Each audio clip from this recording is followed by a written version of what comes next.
أعوذ بالله من الشيطان اللعين الرجيم. بسم الله الرحمن الرحيم. الحمد لله رب العالمين، والصلاة والسلام والتحية والإكرام على سيد الأنبياء والمرسلين أبي القاسم محمد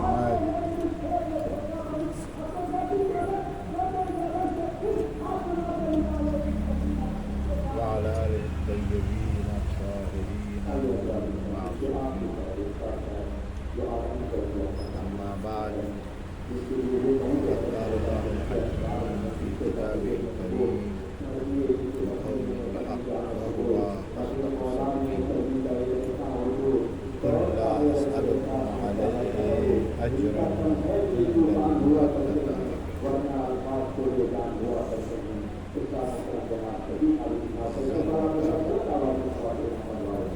اور اداکاران مظلومین کربلا،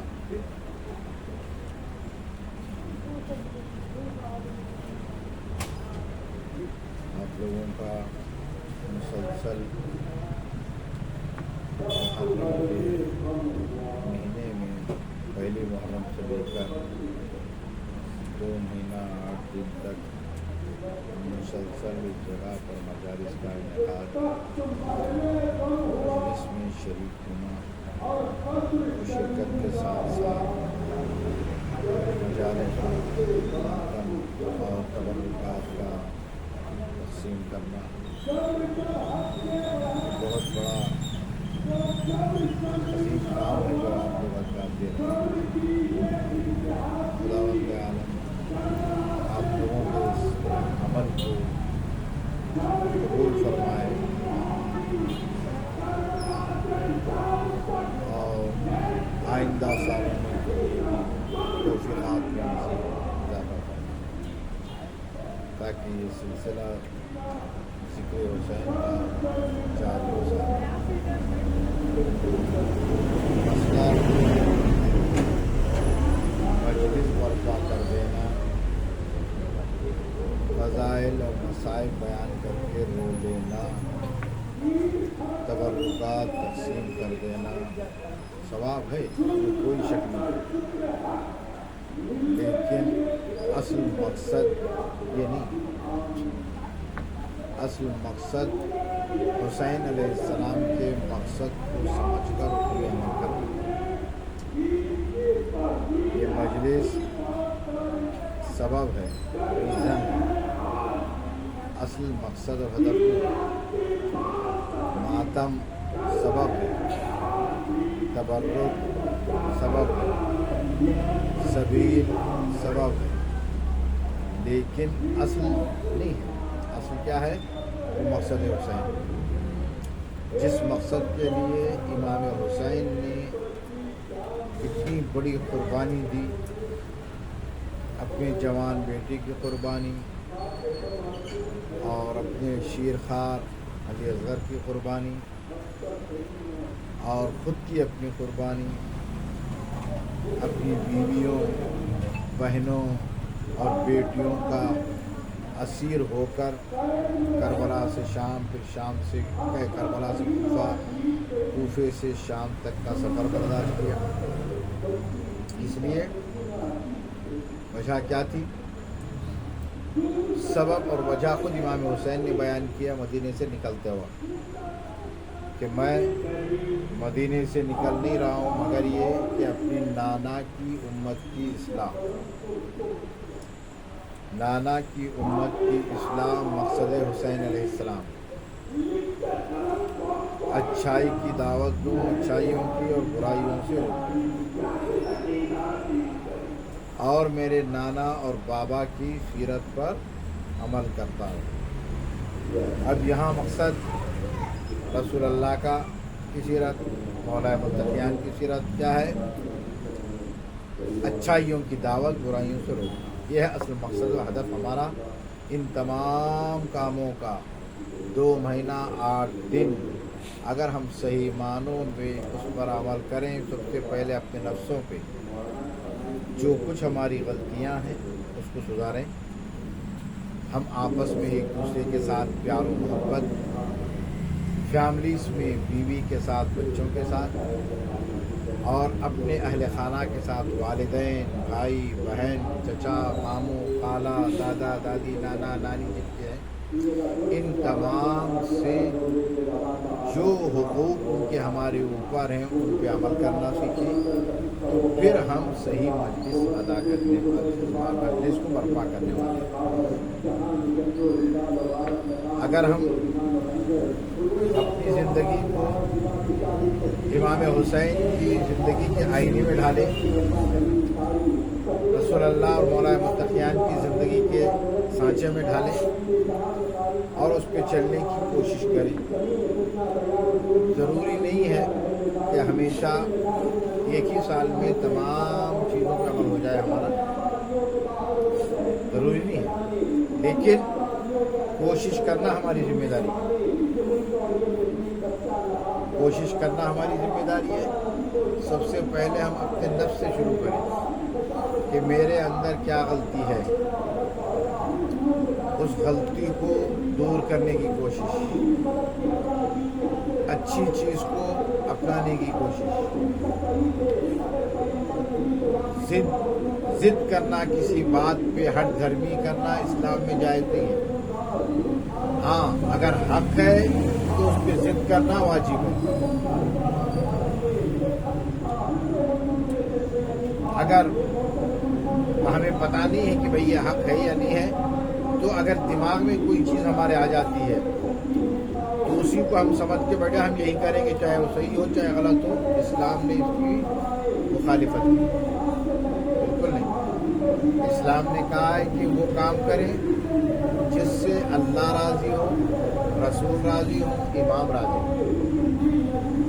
اور کبھی بھی اسلام اور امام حسین علیہ السلام کو کسی طور پہ ہمارے کسی بھی عمل سے، غلط عمل سے راضی نہیں ہوں گے۔ سب سے پہلا ہم اس سال 1448 ہجری 2026 عیسوی مہینہ محرم کا گزر گیا، ہم سفر کے مہینے میں آ گئے۔ سفر کا مہینہ بھی تقریباً 6، 7، 8 تاریخ ہو گئی۔ اب ہماری ذمہ داری یہ ہے کہ اب ہم نے پورے اس مہینے میں، اس سال، پچھلے سالوں کی بات نہیں کر رہے ہیں، جو گزر گیا ہے گزر گیا، اس سال پہلی محرم سے لے کر 6 سفر تک یا 7 سفر تک، 8 سفر تک ہم نے کیا سیکھا امام حسین سے، ان مجلسوں سے کیا لیا، ماتم سے کیا لیا، سبیل سے کیا لیا، یا صرف ہم رونے کے لیے یہاں پہ آتے ہیں امام حسین پہ، پھر تبرک تقسیم کرتے ہیں ثواب کے لیے اور جلوس میں جاتے ہیں ثواب کے لیے، بات ختم ہو گئی؟ نہیں، اس سال ہم لوگ یہ عہد کریں امام حسین سے کہ مولا ہم اس سال کم از کم اخلاقی امور میں سے 5 چیزوں پہ عمل کریں گے، کم از کم 5 چیزوں پہ عمل کریں گے۔ پہلی چیز، جھوٹ نہیں بولیں گے، جو بھی ہو جائے، جیسا بھی ہو، کچھ بھی ہو، جھوٹ نہیں بولیں گے۔ اپنے بچوں کو، اپنی بیوی کو، اپنے گھر والوں کو سچ کی تلقین کریں گے، جیسے بھی حالات ہو جائے، جو بھی ہو جائے، بولنا سچ ہے ہمیں، اور ان کو سچائی کی دعوت دینا۔ نہ بچوں کو سکھانا ہے جھوٹ بولنے کا، نہ بیوی کو، نہ گھر والوں کو، نہ رشتے داروں کو۔ پہلا، جھوٹ نہیں بولے۔ دوسرا، امانت میں خیانت کبھی نہیں کریں گے۔